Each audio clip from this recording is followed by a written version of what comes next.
All right, so we do have now the research-backed offer creation. So this is mainly the third step, as you see here.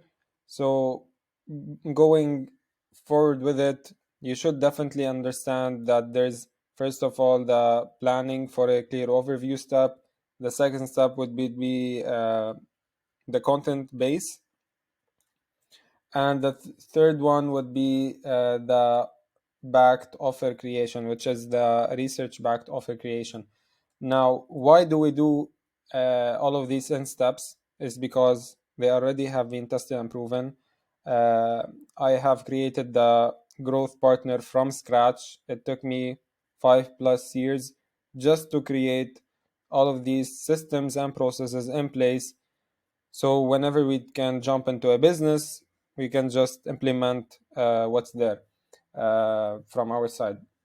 Now, the research-backed offer creation is we would do it in a way which we usually like to do is uh, we see what are the top three competitors, and we usually ask the business itself, what are your top who are your top three competitors. They would list them out, but you need to take into consideration that they might be just the local competitors. So you need to take into consideration that there are other offers that you need to look at from your side, which we do.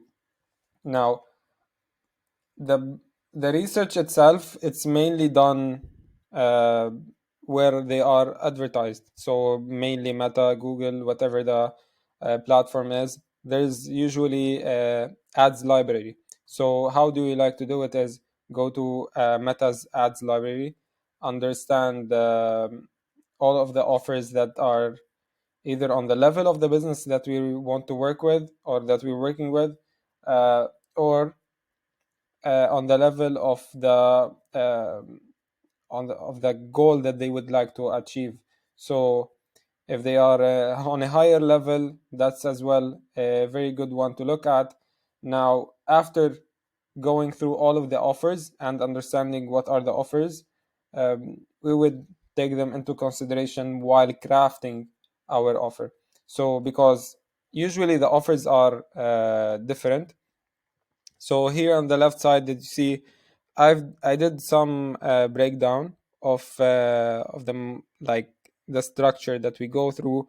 So the backed by market research, we go in depth market analysis to understand what's going on in the market itself. Conduct a thorough market research to understand the current trends and customer preferences. Um,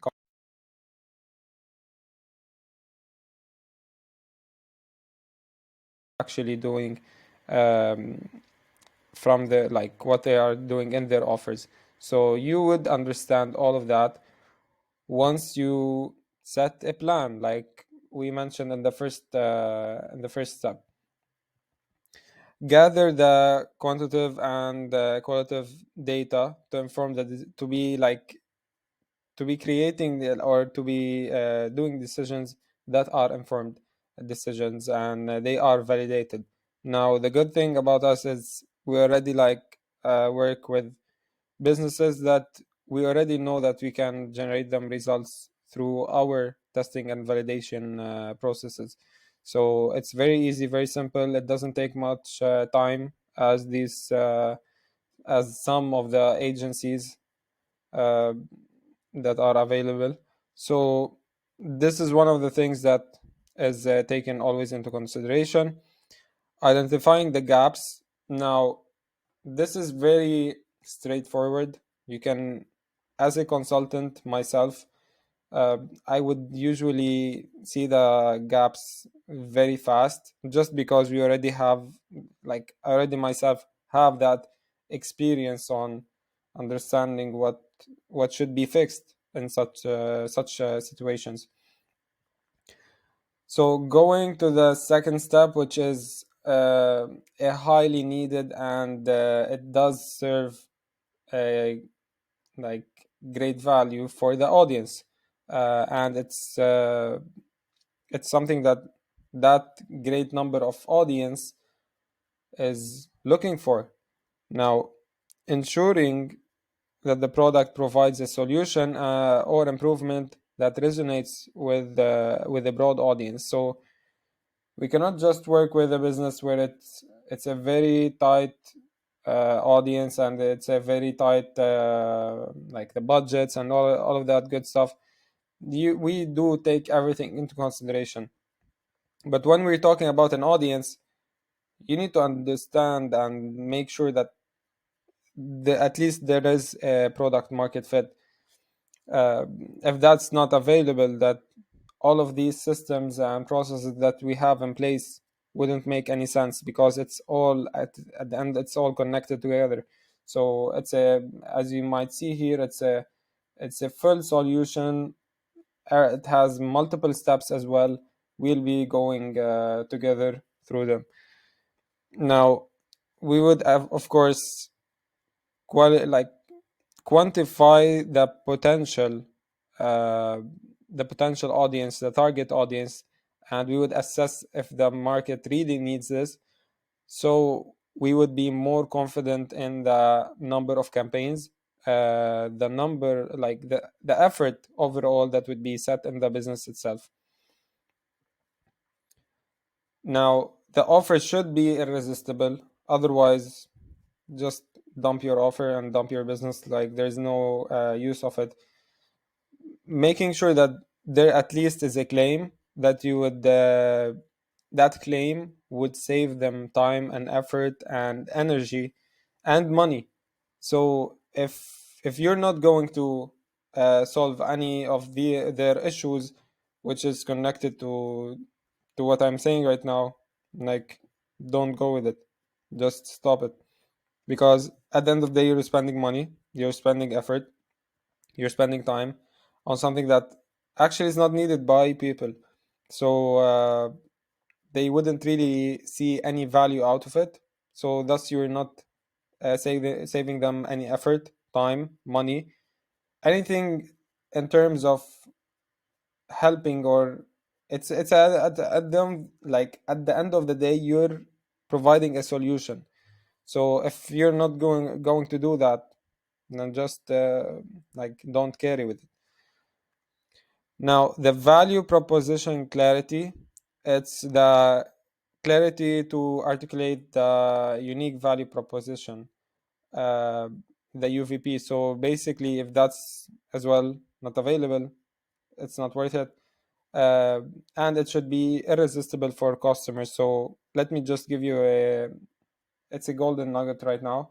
So I'll give you a case study.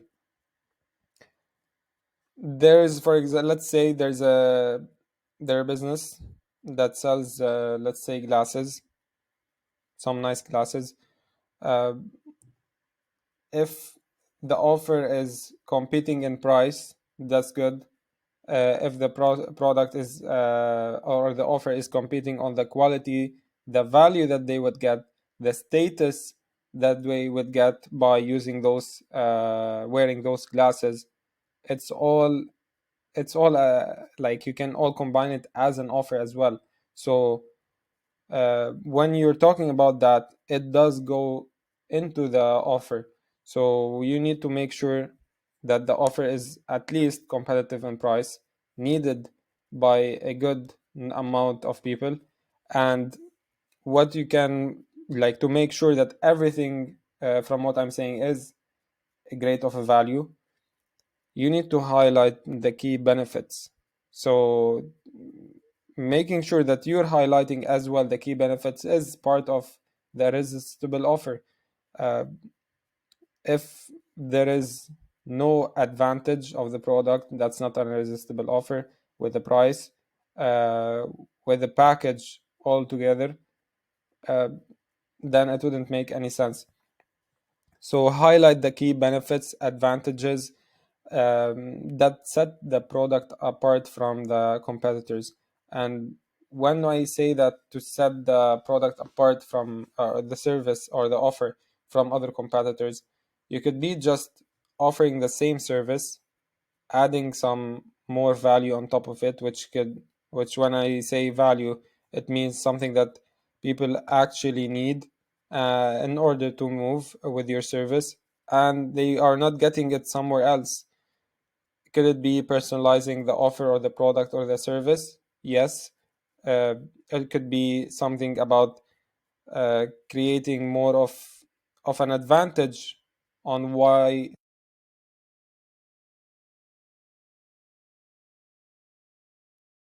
hooked up with the offer creation.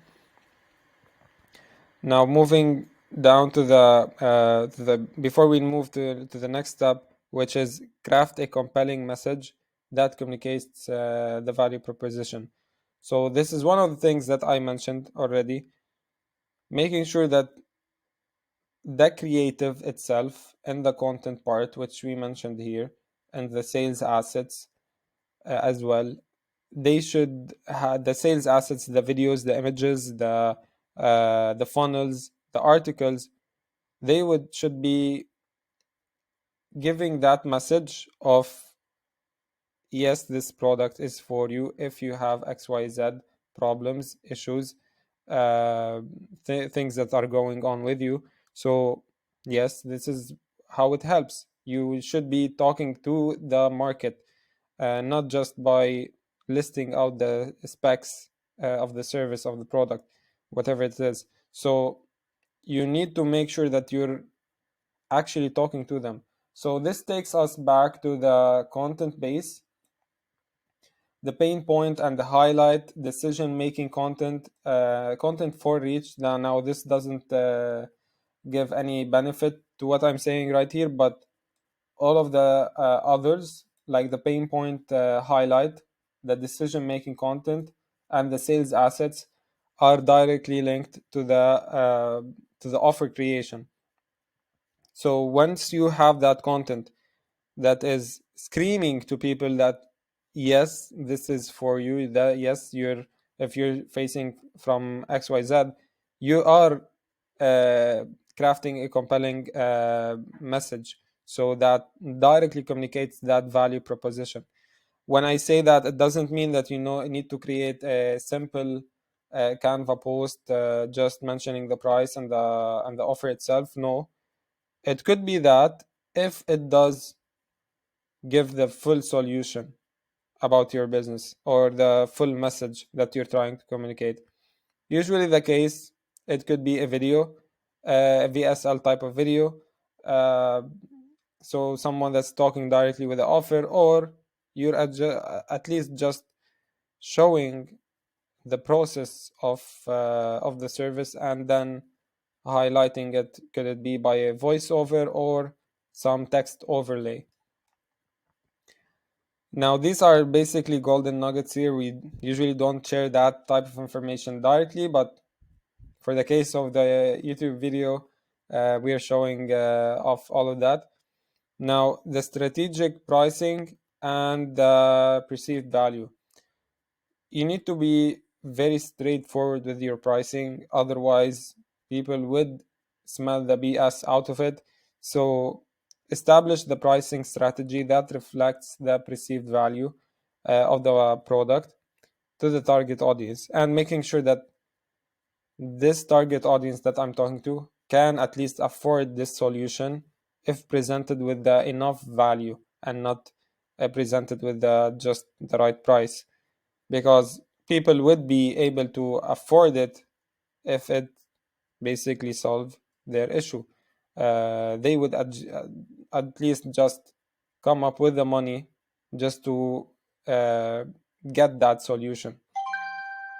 Now, to implement the pricing, implementing the pricing tiers and bundles that cater different customer segments and their budget constraints.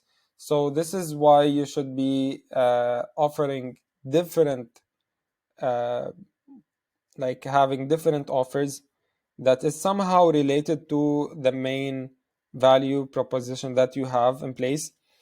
So that way, for example, for people who would buy your let's talk about glasses, sunglasses, uh, just because I'm wearing one. uh, in that case, you can have the glasses that would cost $500, and then you would have the glasses that would cost 150, 100. So that way you can cater for both. Now, of course, you're not going to use that same material. They wouldn't use that same material, but they would just slap a different pricing with a different material being used, different, like achieving as well different status when wearing that. So there is a very big difference, yes, but when people would get to that pricing level or the money level, they, if they are not going to go with it, at least you're selling, downselling something else, like, or upselling something else, could be similar to what they need. So downselling something to what they actually need, it's perfect. It could be something similar, it shouldn't be the same exact thing. So going back here to what I was saying in the structure itself, the offer should be irresistible. Otherwise, you would be just competing in the market. Your efforts, your sales, whatever it is that you're trying to achieve, wouldn't be any different from the competitors. So this is definitely something you need to take into consideration whenever you're crafting that offer. Now, we do have a different step that we will move forward in the next video.